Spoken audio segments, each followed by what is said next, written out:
સુરતના હજીરામાં આવેલી એએમએનએસ કંપનીમાં ગઈકાલના ઘર્ષણ બાદ આજે કામગીરી રાબેતા મુજબ શરૂ થઈ ગઈ છે। પોલીસે ગઈકાલે થયેલા ઘર્ષણમાં મોટી કાર્યવાહી પણ કરી। પોલીસે અત્યાર 40 લોકોની અટકાયત કરી છે અને લગભગ 4000ના ટોળા સામે ફરિયાદ નોંધાઈ છે। સીસીટીવીના આધારે અન્ય આરોપીઓની શોધખોળ કરવા ચક્રો ગતિમાન કર્યા છે। સાથે ખોટા મેસેજ અને વિડીયો વાયરલ કરનારાઓ સામે પણ સાયબર પોલીસે કાર્યવાહી હાથ ધરી છે।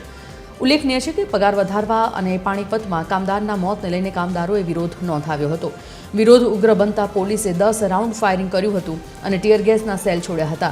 આ અથડામણમાં પીઆઈ સહિત 3 પોલીસ કર્મચારીઓ પણ ઈજાગ્રસ્ત થયા હતા।